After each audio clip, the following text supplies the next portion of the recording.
Го продолжуваме неделниот микс, почитувани гледачи. Што е дислексија, како родителите и наставниците да ги препознаат и забележат првите знаци кај децата, што представува Сдружението Ајнштајн и за сите детали во врска со тема дислексија, во продолжение ќе позборувам со председателот на Сдружението Ајнштајн, Дамјан Николовски. Дамјан, добре дојде. Добро е, најдов. Пробав некако да направам вовед за нагледачите да им ја појасно, но секако во текот на разговорот и подетално ќе зборуваме токму на оваа тема, па еве за почеток за оние гледачи кои што не знаат што е дислексија, да објасниме.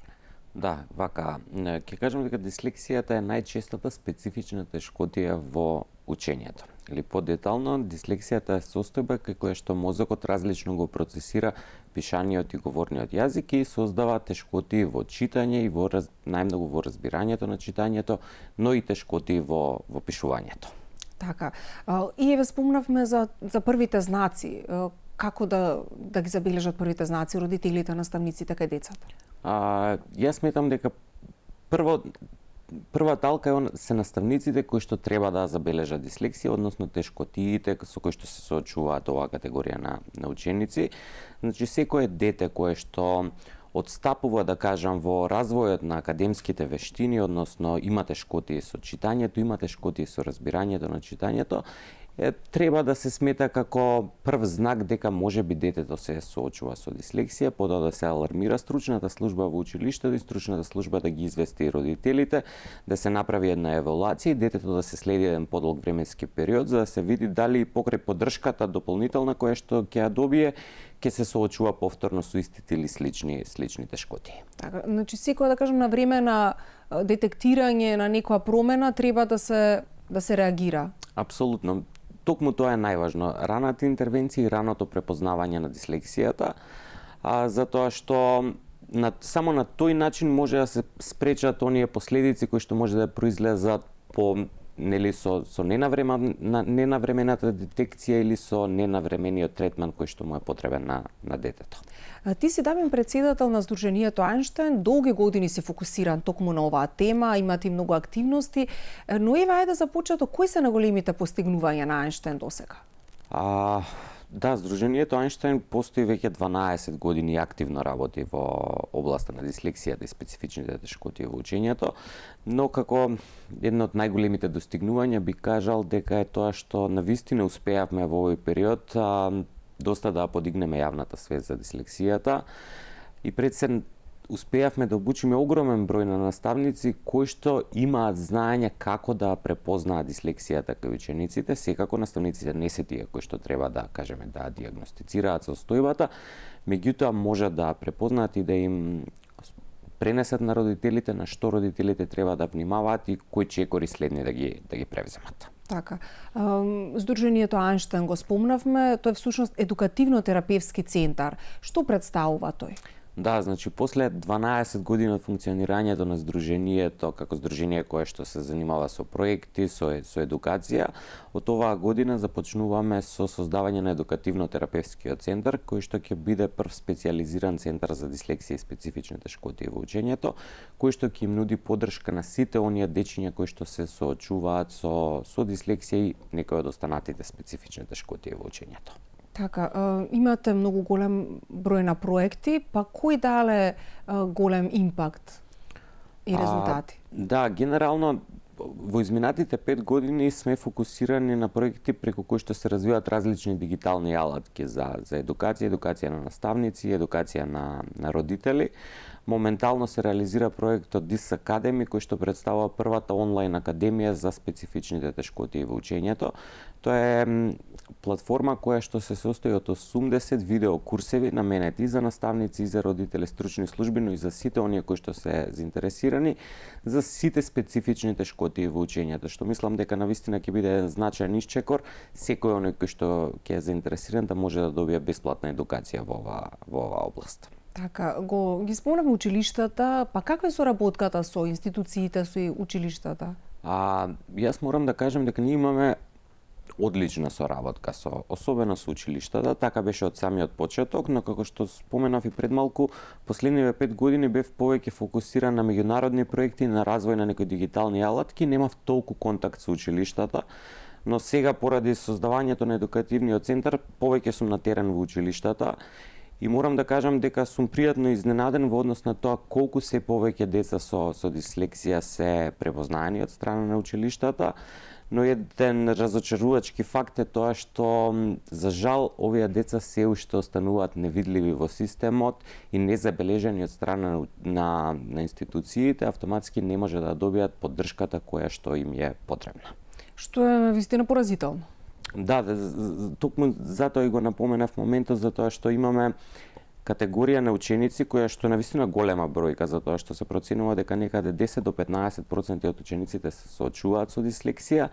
Немаме апсолутно никаква законска регулатива за учениците со дислексија и следствено на тоа не успеваат да добијат соодветната поддршка. Зошто мислиш дека е тоа така?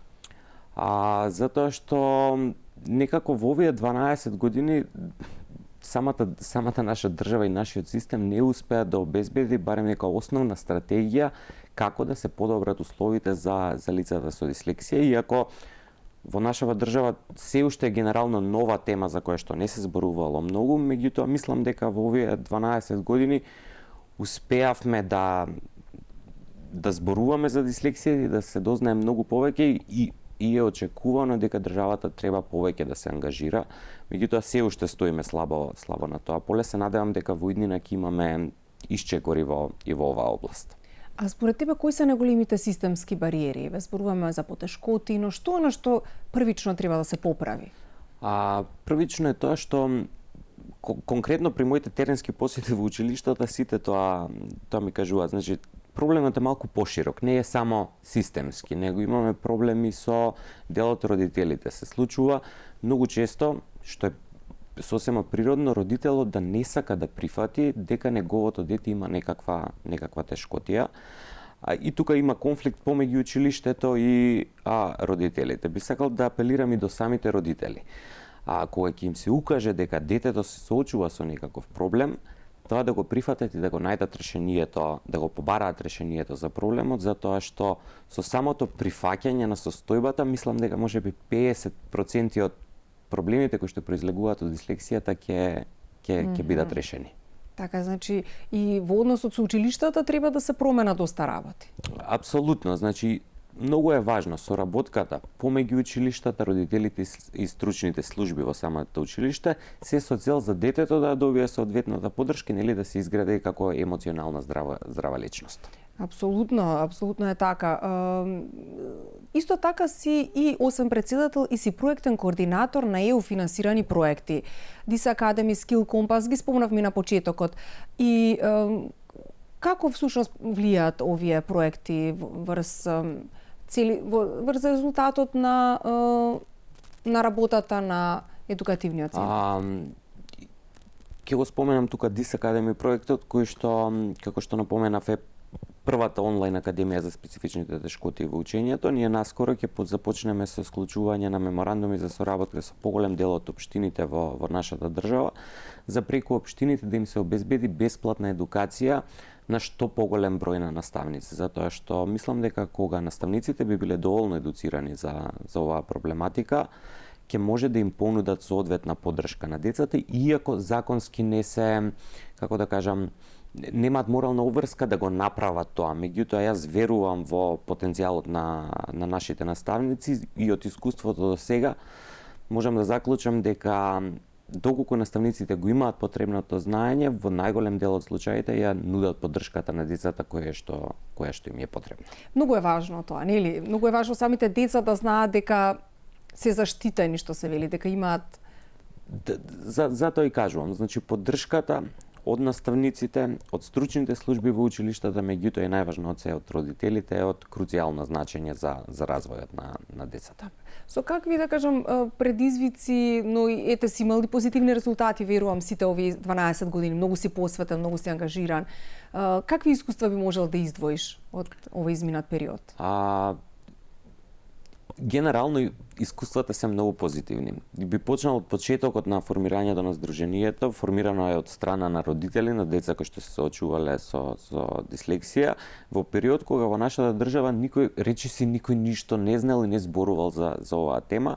Следствено на тоа се очекуваше дека ќе имаме отпор и одбивност од страна на наставниците, дека им се дава нешто ново да учат, нешто што не им е познато, меѓутоа се случи оној обратен ефект, баш напротив, многу поголем интерес имаше од страна на наставниците отколку од страна на родителите.